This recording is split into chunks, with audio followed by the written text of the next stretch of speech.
here to give you some feedback on things that you've changed in your essay so far. Okay, I'll start at the very beginning. You can feel free to get rid of any of the comments I've made that you've already read, because if you don't need them anymore, just get rid of them.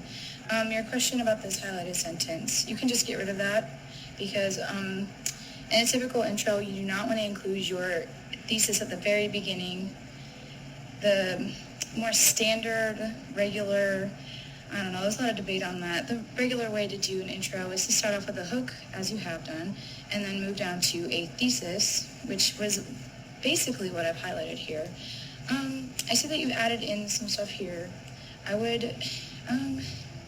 think I would take that, and I would suggest moving it into the body of your intro more, and put back in this highlighted part, just reword it a little bit to make sure you are relating it back to the Crucible and making it clear that your argument depends on your 3 points about Brett Kavanaugh, 9/11, and Pearl Harbor, as well as the Crucible. Also, this background information here, I think it is crucial for you to cite that it's from the Crucible, because it's not historical factual information. This was fiction. This is a work of fiction, although it is based on real events, and I think Tituba is a real person, but you're getting your information from a work of fiction, so you need to cite that in there. All right, let me look at my notes.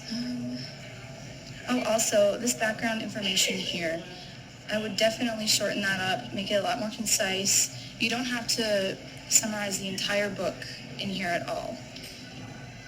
You need to put a brief summary, but you don't need to put like event by event. Just shorten this up, give the reader a general sense of what the book's about, because it's just a lot of information that doesn't quite relate to your thesis.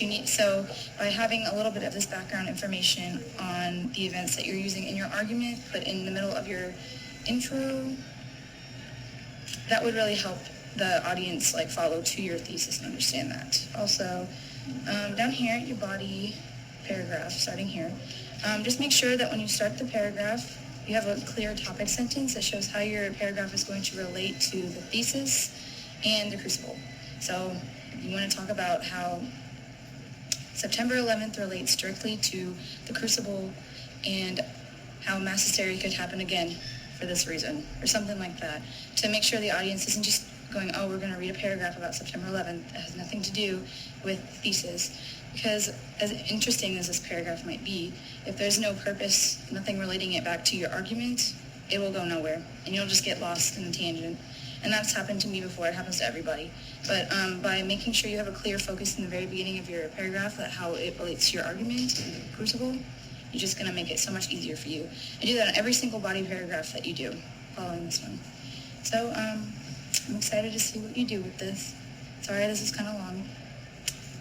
Yeah.